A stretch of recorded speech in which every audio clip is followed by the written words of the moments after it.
என்னை ஆதரித்து வாழ வைக்கும் அனைத்து நல்ல உள்ளங்களுக்கும் வணக்கங்க.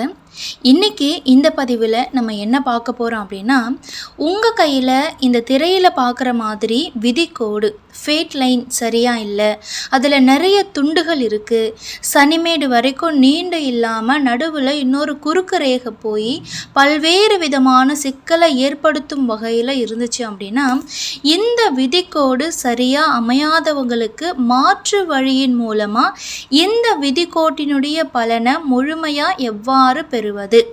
இந்த விதிக்கோட்டில் பல்வேறு குறைபாடுகள் இருந்துச்சு அப்படின்னா நம்ம வாழ்க்கையில் அதிர்ஷ்டம் போயிடுச்சு அப்படின்னு அர்த்தம் கிடையாது. விதிக்கோடு சரியாக இருந்தால் தான் வெற்றி, நிலையான வருமானம், ஆரோக்கியம், செல்வம் அனைத்தும் கிடைக்கும். இந்த விதிக்கோட்டை சரி பண்ணக்கூடிய சில பரிகாரங்களை தான் இந்த வீடியோவில் நம்ம தெரிஞ்சுக்க போகிறோம்.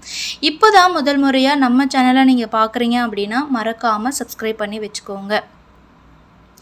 வாழ்க்கையில் விதி சரியாக இருந்துச்சு அப்படின்னா நல்ல முன்னேற்றம், நிலையான வருமானம், சரியான ஒரு வாழ்க்கை துணை, கல்விக்கேற்ற வேலை, அதுக்கேற்ற வருமானம் அப்படின்னு நிம்மதியாக போயிட்டு இருக்கும். அந்த விதியை நிர்ணயிக்கக்கூடிய, அந்த விதியில் என்னென்ன இருக்குது அப்படின்னு சொல்லக்கூடிய கைரேகை என்ன அப்படின்னு பார்த்தீங்கன்னா ஃபேட் லைன், விதிக்கோடு அப்படின்னு சொல்லுவாங்க.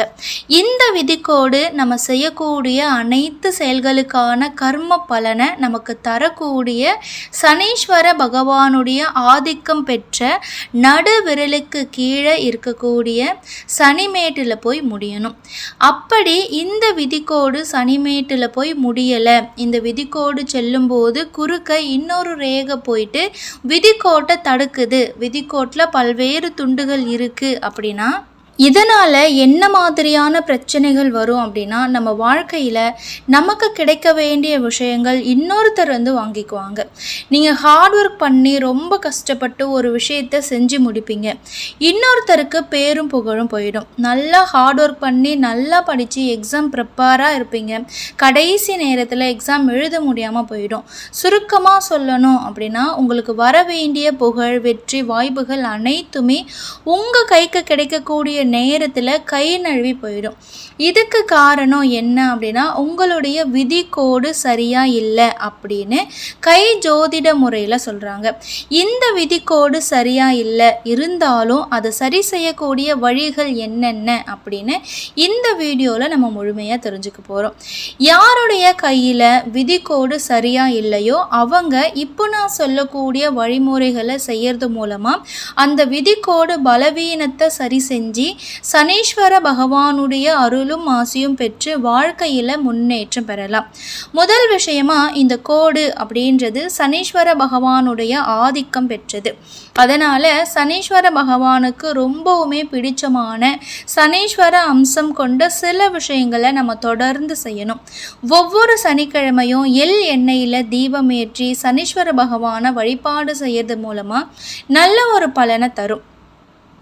மேலும் கருப்பு துணி, கருநீல துணிகளை தானம் செய்யறதும் வாழ்க்கையில் மிகப்பெரிய முன்னேற்றத்தை தரும். பொறுமையாக நேர்மையாக உழைக்கிறதும் சனீஸ்வர பகவானுடைய ஆசீர்வாதத்தை அதிகரிக்கும் அப்படின்னு சொல்லப்படுது. உங்கள் ஜாதகத்தில் சனி கிரகம் ரொம்ப வீக்காக இருக்குது, ரொம்ப பலவீனமாக இருக்குது அப்படின்னாலும் சரி, உங்களுடைய கையில் இந்த ஃபேட் லைன் சரியாக இல்லை, ரொம்ப பலவீனமாக இருக்குது அப்படின்னா நீங்கள் சனீஸ்வர பகவானுடைய அம்சம் கொண்ட நவரத்தின கல்லில் இருக்கக்கூடிய நீலக்கல்லை நீங்கள் மோந்திரமாக பயன்படுத்தலாம். இந்த செயல்முறையும் உங்களுடைய விதி ரேகையினுடைய பலவீனத்தை சரி செய்யும் அப்படின்னு சொல்லப்படுது. பொதுவாகவே சனீஸ்வர பகவான் அப்படின்றவர் நேர்மையாக இருக்கணும், உண்மையாக இருக்கணும், விசுவாசமாக இருக்கணும், கடுமையாக உழைக்கணும், உங்களுடைய வேலைகளை நீங்களே செய்யணும் அப்படின்னு எதிர்பார்ப்பாரு.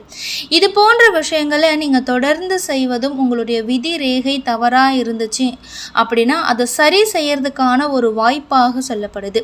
காலையில் எழுந்திருக்கும் போது உங்களுடைய வேலைகளை நீங்களே செய்யணும். பெரும்பாலும் நல்லா ஹார்ட் ஒர்க் பண்ணணும், நல்ல நேர்மையாக இருக்கணும், உண்மையாக இருக்கணும், விசுவாசமாக இருக்கணும்.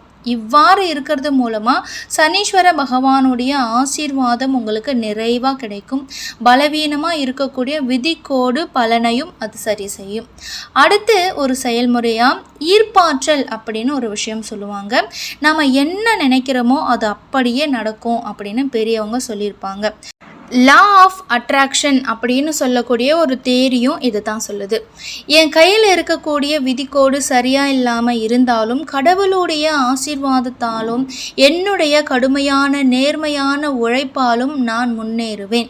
இதனால் என் விதிக்கோடு சரியாகும் அப்படின்னு நம்ம ஆழமாக நினச்சோம் அப்படின்னா அது அப்படியே நடக்கும் அப்படின்னு சொல்லப்படுது. மேலும் தினமும் எள்ளெண்ணெய், தேங்காய் எண்ணெய் இவற்றை கலந்து நம்ம உடம்புக்கு மசாஜ் செய்கிறதோ அல்லது தலை பயன்படுத்தி வர்றதோ சனீஸ்வர பகவானுடைய ஆசீர்வாதத்தை அதிகரிக்கும் அப்படின்னு சொல்லப்படுது. அடுத்த ஒரு விஷயமா சனீஸ்வர பகவானுக்குரிய ஒரு திசை மேற்கு திசை அப்படின்னு சொல்லப்படுது. ஒவ்வொரு சனிக்கிழமையும் 108 முறை ஓம் சனீஸ்வர பகவானே போற்றி அப்படின்னு சனீஸ்வரருடைய நாமத்தை உச்சரிக்கிறது விதிக்கோட்டினுடைய பலவீனத்தை சரி செய்யும். மேலும் வாழ்க்கையில் முன்னேறதுக்கான சனீஸ்வர பகவானுடைய அருளும் ஆசையும் அதிகமாக கிடைக்கும் அப்படின்னு நம்பப்படுது. குறிப்பிட்ட ஒரு தெய்வத்தினுடைய ஆசீர்வாதமோ அருளும் நமக்கு அதிகமாக வேணும். அந்த தெய்வம் சம்பந்தப்பட்ட கிரகங்கள் நம்முடைய ஜாதகத்தில் வீக்காக இருக்குது, கை ஜோதிடத்தில் ரொம்பவும் நெகட்டிவாக இருக்குது அப்படின்னா அந்த தெய்வத்துக்கு ரொம்பவுமே பிடிச்ச நிறங்கள் கொண்ட ஆடைகளை அணிகிறதும் ரொம்பவே சிறந்தது. அந்த தெய்வத்தினுடைய குணங்களும் அதுக்கு பிடிச்ச விஷயங்களும் நம்ம அதிகமாக செய்யணும். சனீஸ்வர பகவானுக்கு பிடிச்ச ஆடையாக நீல நிறம், கருப்பு நிறம் அப்படின்னு சொல்லுவாங்க. சனிக்கிழமை அன்னைக்கு அந்த நிற ஆடை நீங்கள் அணிஞ்சு சனீஸ்வர பகவானுடைய கோயிலுக்கு நீங்கள் போயிட்டு வாங்க. உண்மையாக நேர்மையாக நீங்கள் உழைக்கணும். நீங்கள் இருக்கிற இடத்தையும் உங்களை சுற்றி இருக்கக்கூடிய இடத்தையும் சுத்தமாக வச்சுருக்கணும். அதே போல் எதிர்மறையான எண்ணம் கொண்டவங்களையும் நீங்கள் தவிர்க்கணும். அவங்கக்கிட்ட நீங்கள் அதிகமாக பேச்சு வச்சுக்கக்கூடாது. எப்போ பார்த்தாலும் நெகட்டிவாக ஒரு விஷயம் சொல்லிக்கிட்டு எதிர்மறையான ஒரு விஷயத்தை நினச்சிக்கிட்டே இருக்கவங்களையும் நீங்கள் அவாய்ட் பண்ணி வைக்கணும். இதுவும் உங்கள் வாழ்க்கையில் உயர்வுக்கும் முன்னேற்றத்துக்கும் உறுதுணையாக இருக்கும். சனீஸ்வர பகவான் மற்றவங்களுக்கு உதவி செய்கிறது ரொம்ப பிடிக்கும் அப்படின்னு நினைப்பார். அதுவும் எந்தவித ஆர்ப்பாட்டமும் இல்லாமல் விளம்பரமும் இல்லாமல் அமைதியாக நீங்கள் மற்றவங்களுக்கு உதவி செய்யணும். இவ்வாறு உதவி நீங்கள் செய்கிறது மூலமாக சனி பகவானுடைய ஆசீர்வாதத்தை மென்மேலும் அதிகரிக்கும். பசியோடு இருக்கிறவங்களுக்கு உணவு தானமாக வழங்கணும். முதியவங்களுக்கு உதவி செய்யணும். காலணிகள் தானமாக வழங்கணும். உடல் ஊனமுற்றவங்களுக்கு பொருளுதவியோ நிதி உதவியோ அல்லது அவங்க தேவைகளை பூர்த்தி செய்கிற வண்ணம் நீங்கள் பல்வேறு உதவிகளை செய்யலாம். இவ்வாறு நீங்கள் தானம் தர்மம் உதவி செய்கிறதும் அதுவும் அமைதியாக செய்கிறதும் சனீஸ்வர பகவானுடைய ஆசீர்வாதத்தை மென்மேலும் அதிகரிக்கும். இந்த விதிக்கோடு பலவீனமாக இருந்தாலும் அதுவும் பரிபூரணமாக சரியாகும். இது போன்ற விஷயங்களை நம்ம தொடர்ந்து செய்யறது மூலமாக கை ஜோதிடத்தில் நம்முடைய விதிரேகை பலவீனமாக இருந்தாலும் அதை சரி செய்ய முடியும். அந்த பலவீனத்தை மாற்ற முடியும் அப்படின்னு சொல்லப்படுது. விதிக்கோடு அப்படின்றது நம்மளுடைய விதி இப்படித்தான் இருக்கும் அப்படின்னு நமக்கு சொல்லக்கூடிய ஒரு அறிகுறி. ஆனால் அந்த விதியை நம்மளுடைய உழைப்பாலையும் நம்மளுடைய ஒழுக்கத்தாலையும் நம்மளுடைய விடாமுயற்சியாலையும் மாற்ற முடியும். முன்னேறவும் முடியும். கை ஜோதிடத்தில் இப்படி சொல்லிட்டாங்க, ஜாதகத்தில் இப்படி சொல்லிட்டாங்க அப்படின்னு நீங்கள் நம்பிக்கை இழந்து ஒரு இடத்துல உட்கார்ந்துடக்கூடாது.